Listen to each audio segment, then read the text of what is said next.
Good evening students. आज हम GMI study point में बीपीएस 5 जो पॉलिटिकल की बुक है आपकी, उसमें कॉम्परेटिव पॉलिटिक्स जो है बुक का नाम, तुलनात्मक राजनीति, उसका पीवाईक्यू सॉल्यूशन देखेंगे। पीवाईक्यू से रिलेटेड वीडियो मैंने पहले भी बनाई है, जो बीपीएस 4 की है, जो सॉल्यूशन मैंने बताया है बीपीएस 4 का। पीवाईक्यू जो है क्वेश्चन पेपर आपका, वो मैंने चैनल पे पोस्ट कर दिया है और डिस्क्रिप्शन में आपको पुरानी और इसी बुक के लेसन्स की वीडियो की लिंक मिल जाएगी। तो पीवाईक्यू हम यहाँ पर देखते हैं। पीवाईक्यू के जो आंसर है, मैंने बहुत ज़्यादा वीडियो लंबी ना हो जाए इसलिए बहुत ज़्यादा शॉर्ट कर दिए, की पॉइंट्स में कर दिए, जो शॉर्ट नोट्स की तरह आप किसी टॉपिक को समझते हैं। इसमें आप इंट्रोडक्शन और कंक्लूजन ऐड कर सकते हैं। पहला क्वेश्चन है यहाँ पर, तुलनात्मक राजनीति क्या है? तुलना की विभिन्न विधियाँ। तुलनात्मक राजनीति के डेफिनेशन अगर शॉर्ट में कहूँ तो तुलनात्मक राजनीति यानी किसी को कंपेयर करना। तुलनात्मक राजनीति राजनीतिक विज्ञान की वो शाखा है जिसमें विभिन्न देशों की राजनीतिक व्यवस्थाओं, संस्थाओं, प्रक्रियाओं की तुलना करके सामान्य सिद्धांत निकाले जाते हैं। तुलना की विधियाँ, केस स्टडी विधि है, और एक देश का गहन मतलब बहुत ज़्यादा गहराई से पढ़ना उस देश के बारे में, जैसे यूएसए हो गया। तुलनात्मक विधि है दो या दो से ज़्यादा देशों की तुलना करना, जैसे यूके और यूएसए के बारे में हम पढ़ रहे हैं तो उन दोनों के कंपेयर कर रहे हैं कि कौन सा देश ज़्यादा तरक्की में है, कौन सा देश व्यापार में तेज है, कौन सा देश आर्थिक व्यवस्था से तेज है, इकोनॉमिकल ठीक है। सांख्यिकी विधि यानी डाटा, सर्वे, इलेक्शन रिजल्ट से तुलना करना। व्यवस्थागत विधि ये है कि आमंड और ईस्टर्न जैसे जो ये थिंकर्स हैं, इनके मॉडल से तुलना करना, इन्होंने जो अपने अपने विचार रखे हैं। ऐतिहासिक विधि ये है कि समय के साथ साथ बदलाव की तुलना करना, कि मतलब किस तरह का इनका इतिहास रहा, इन देशों का, चाहे वो भारत हो चाहे अमेरिका हो, उनका इतिहास क्या रहा और उस इतिहास से जोड़कर उसकी तुलना करना। तुलना का मतलब ही यही है कि किसी देश की राजनीति का दूसरे देश की राजनीति से तुलना करना।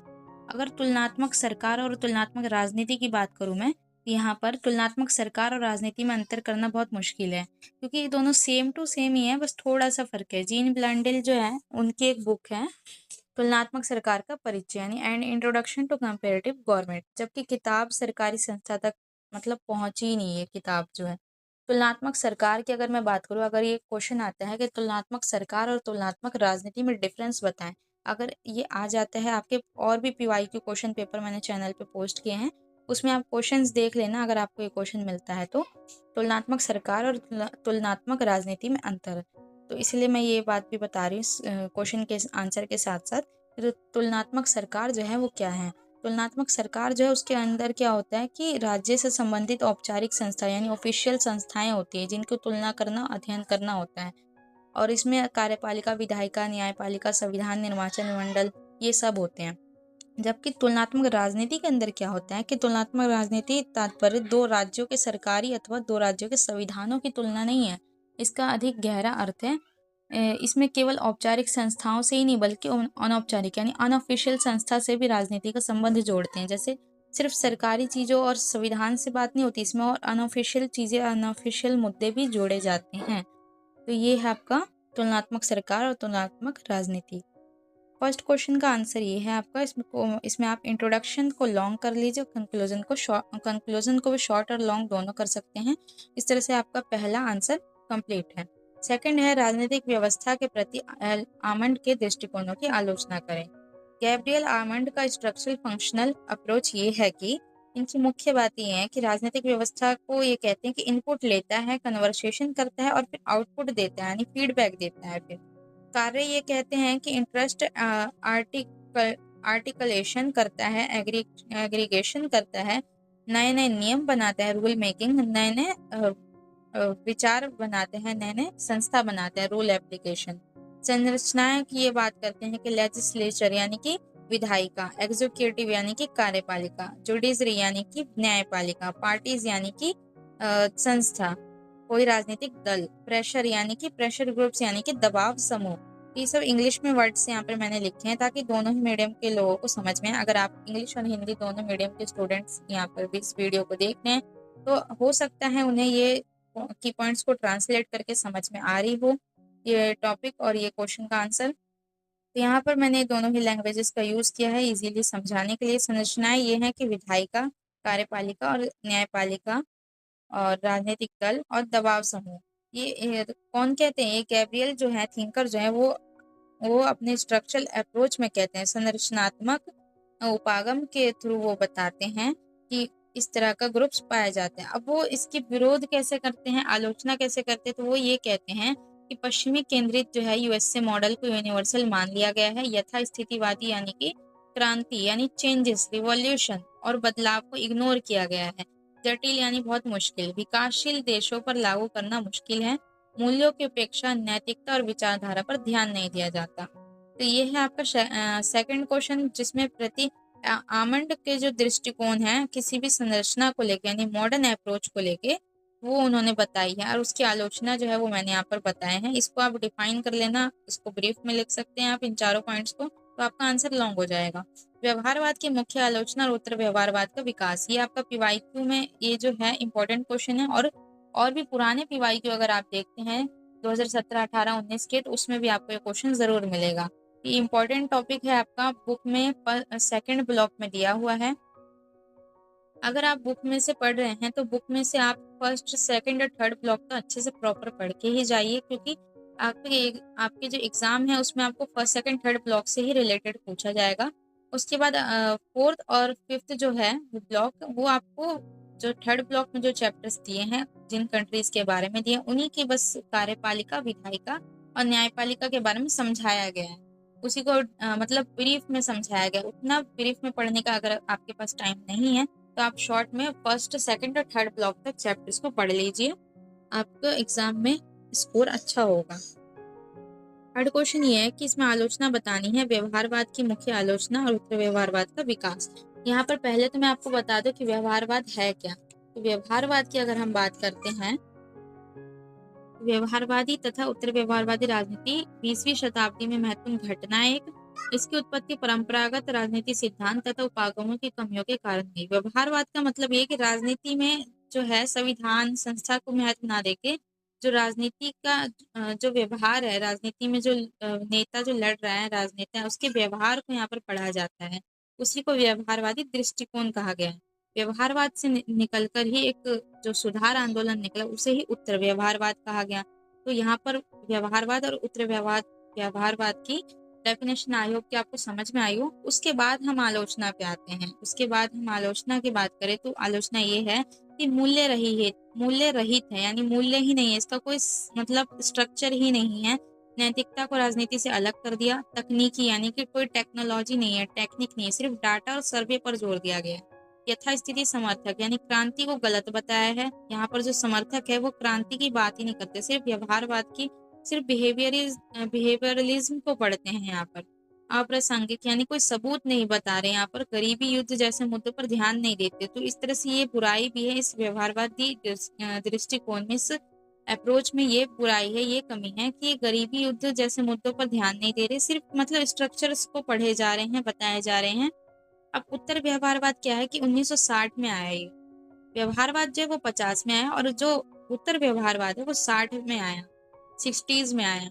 ये मूल्यों की वापसी है एक तरह से। राजनीति में नैतिकता की जरूरी, प्रासंगिकता यानी सबूत, समाज की समस्याओं को हल करो, कार्यवाही पर जोर देना, सिर्फ अध्ययन नहीं समाधान भी दो, मतलब किसी चीज को पढ़ो ही मत, उसका सॉल्यूशन भी निकालो। चौथा है डेविड ईस्टन का सिस्टम दृष्टिकोण। ये आपको चैप्टर 3 और 4 में मिल जाएगा। डेविड ईस्टन का जो क्वेश्चन है आपको पीवाईक्यू में, कई पीवाईक्यूज में दिया गया है, इसलिए मैंने इस टॉपिक को जरूरी समझा। बहुत शॉर्ट में समझाने का यहाँ पर मैंने ट्राई किया है। शॉर्ट में अगर आप चीजों को समझते तो उसको, अगर आपको कंटेंट पता है तो आप उसको लॉन्ग में आंसर बना सकते हैं। ये आपकी खुद की क्रिएटिविटी होती है कि आप किसी आंसर को 4 पेज में किस तरह से आप ब्रीफ में लिख सकते हैं। जब आप किसी टॉपिक को समझ चुके होते हैं ना, तो उसके बारे में आप खुद ब खुद आपको आंसर बनाने आ जाएगा। मुख्य अवधारणा ये है, राजनीतिक व्यवस्था एक सिस्टम है जो समाज से मांगे लेता है और निर्णय देता है। यानी समाज में जो है लोग क्या डिमांड कर रहे हैं उसको ले रहा है और उसका डिसीजन वो बदले में दे रहा है। चरण ये है, इसके 4 चरण है। इनपुट ये है कि ये मांगे प्लस समर्थन करता है। कन्वर्सेशन सरकार द्वारा नीति बनाना। आउटपुट ये है कि कानून और निर्णय देता है बदले में। फीडबैक ये है कि जनता की प्रतिक्रिया क्या है, फिर से इनपुट लेता है। फीडबैक का मतलब ये होता है, जैसे आप कोई शॉपिंग करते हैं ऑनलाइन या ऑफलाइन, तो आप किसी सामान को यूज़ करते हैं, खरीदते हैं, उसके बाद अगर सामान अच्छा लगा तो ठीक है, नहीं लगा तो आप फीडबैक में आप ज़्यादातर फीडबैक सामान खराब होने पे लोग देते हैं, अच्छाई पे तो बहुत कम ही लोग देते हैं। अगर कोई उसमें कमी आती है, डिफेक्टिव निकलता है, तो आप फीडबैक देते हो ना कि इसको प्रॉपर ठीक करके दो या एक्सचेंज करके दो। उसी तरह से यहाँ पर बात हो रही है गवर्नमेंट और पब्लिक के बीच में, कि गवर्नमेंट अगर कोई काम करती है, कोई रूल निकालती है, तो उसका जो रिएक्शन जो होता है पब्लिक का, वो क्या निकलता है। अगर रिएक्शन अच्छा है, बुरा है, तो उसका इनपुट दोबारा से जो गवर्नमेंट है उसके पास जाता है।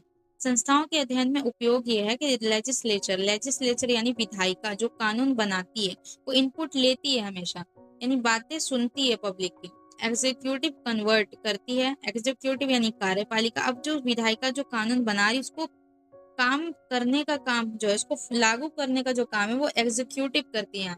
उसके बाद थर्ड जो काम है, वो अगर विधायिका और एग्जीक्यूटिव यानी लेजिस्लेचर और एग्जीक्यूटिव, विधायिका और कार्यपालिका, ये दोनों अगर अपना काम सही से नहीं कर रहे हैं या उसमें कुछ कमी रह जाती है, तो लास्ट में आता है न्यायपालिका, जिसे जुडिशरी कहते हैं इंग्लिश में। जुडिशरी फिर अपना फीडबैक देती है कि अगर जैसे कोई किसी कंट्री में किसी भी प्रधानमंत्री ने या राष्ट्रपति ने काम जो निकाला है, जो भी विधेयक या बिल पास किया है, अगर उसमें कुछ कमी है, तो न्यायपालिका का ये हक है पूरा कि वो उसमें कमी निकाले और अपना फीडबैक दे कि आप इस चीज को बदलाव करो या फिर इस कानून को बंद कर दो। ये जनता के हित में नहीं है, उनके हक में नहीं है। अमेरिका राजनीतिक प्रणाली में जांच और संतुलन। अमेरिका की अगर बात करें तो चेक्स एंड बैलेंस का मतलब है कोई एक अंग निरंकुश ना बने।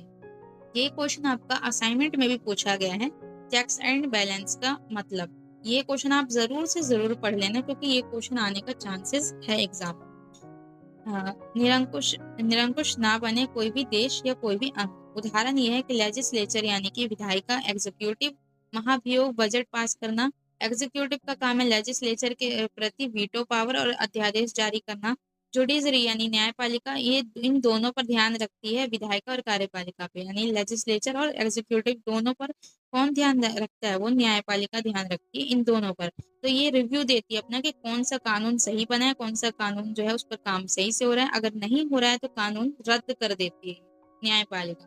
उसके बाद चौथा है एग्जीक्यूटिव और जुडिशरी जो है वो जजों की नियुक्ति सीनेट की मंजूरी देते हैं। जो विधायिका है वो न्यायपालिका की सिलेक्शन की भी मंजूरी ये जो है विधायिका ही देती है। जो कानून बना रहे हैं ना, वही लोग जज को सेलेक्ट भी करने की मंजूरी देते हैं। महत्व ये है कि शक्ति का विकेंद्रीकरण हो रहा है, यानी कि यहाँ पर बंटवारा है शक्तियों का। किसी भी देश को चलाने के लिए उस देश में जब शक्तियों का बंटवारा होता है तो काम प्रॉपर होता है। तानाशाही को रोकता है शक्ति अगर बट जाती है तो। छठा क्वेश्चन है आपका, सांस्कृतिक क्रांति ने चीन को कैसे प्रभावित किया। तो इसके 4 क्वेश्चन बाकी के अब हम नेक्स्ट वीडियो में पढ़ेंगे, क्योंकि वीडियो बहुत ज़्यादा लंबी हो जाती है। आई होप कि आपको यहाँ तक के पीवाईक्यू के क्वेश्चन समझ में आए हो और एक्स्ट्रा जो मैंने इन्फॉर्मेशन देने की कोशिश की है वो भी आप समझे हो।